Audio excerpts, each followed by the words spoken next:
Okay, round two. Here we just talked about commercial banks and thrift institutions as sources of as sources of credit, and we need to go on to the last one, which is finance companies. But before I do that, I do want to point out that in your book there is a description at the bottom of page 143 about debit cards versus credit cards.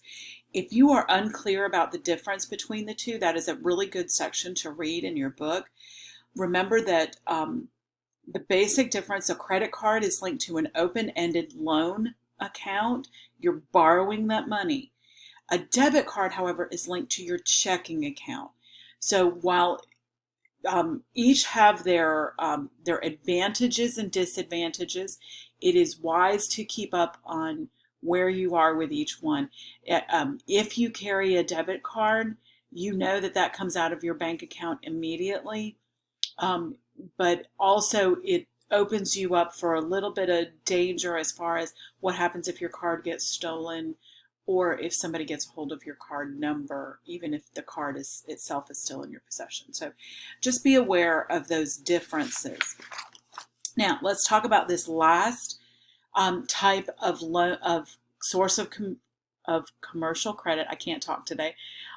Finance companies. These are private companies that extend loans to the general public. There are two types: consumer finance companies and sales finance companies. Very similar in some ways and yet not.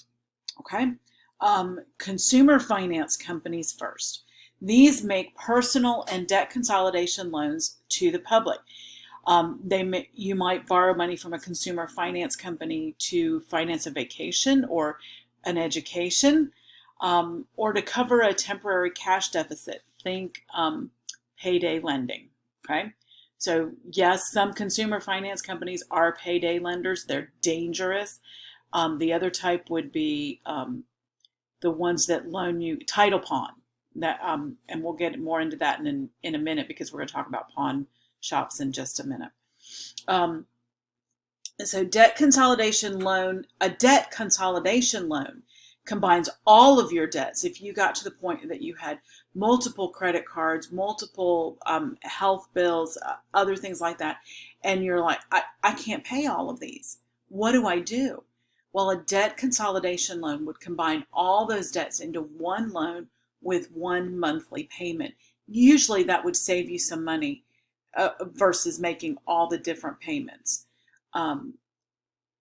But usually it's also going to stretch the repayment period over a longer period of time, meaning that you're going to end up paying more in the long run because you're going to pay more interest. Not exactly where I hope you will ever be. Okay. I really don't want you to ever get into that type of a situation. But if you get to the point out of desperation for some reason, remember, God is faithful. He always pays for what he orders. Trust him. He will take care of you. Hopefully, as I said, you would never get into that situation, but there are Christians who do. And I don't think it's through lack of faith. I think it's through lack of planning. Because God expects us to be wise with our finances and to use money as wisely as we can, because it is just a tool. It is not what we're here for. Our ultimate goal in life is service to God, not making more money. Okay.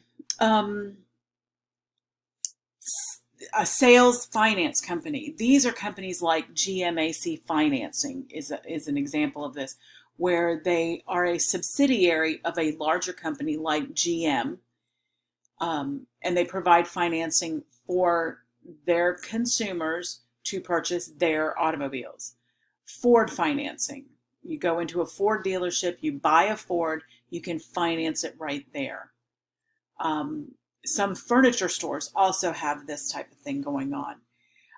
Usually these have lower interest rates than consumer finance companies for two reasons. Number one, that should be they don't make high risk loans, not rise. Okay, so risk. They don't make high risk loans. They are not debt consolidation. They're not loaning you money against you know, healthcare debts or against your paycheck or something like that. It's not high risk. And the firms are large enough that they don't themselves have to borrow the funds to make the loan. If you go into the title pawn place, they might have to borrow the money from a bank. Now, granted, they can get a better interest rate than you can if you walked into a bank, but they are not having at a sales finance company. They don't have to borrow the money. They already have the money to make the loan, and they just finance it themselves. Okay, some other sources of consumer credit, life insurance companies. Yes, you can borrow money against your life insurance. Um, the paid up cash value of it, that is. If you've paid into a policy for 3, 4, 5 years, and suddenly you find yourself in a position where you need to um, have an extra $1,000, check with your life insurance company. You may have some paid up cash value, especially if you have whole life insurance or universal life. Those two have cash values in them. There are also companies that make loans by mail or internet. Um, you're taking a risk with that as the borrower, and they're taking a risk with that as the lender. So those companies often have extremely high interest rates. There are also companies that loan money just for education, and you'll get more into this as you prepare for your freshman year of college. There are educational loan companies that use the Sallie Mae system, which is the name of the government system, to make loans just for education. That's the only purpose they use. And usually you'll get a better rate if you have better grades and you have a clear goal in mind as far as where you're going with that, and as well as, credit worthiness and that kind of thing.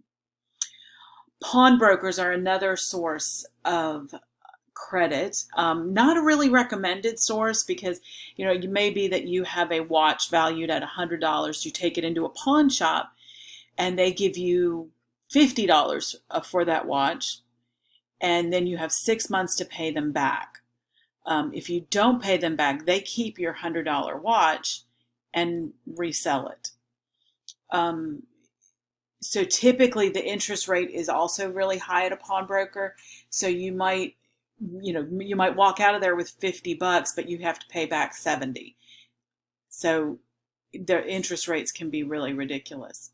And also, that there's, as we already talked about, there's payday lenders and title pawns for automobiles. You take the title for your car into a title pawn, and they can repossess your car if you don't pay them back. So, and many times those institutions, while they are regulated by the state, they are not regulated as closely as banks, and they are allowed to charge exorbitant interest rates. We're talking completely ridiculous interest rates. So they need to be a absolute last resort if you needed money. And then, of course, you could also borrow from family and friends. Warning, that changes the relationship.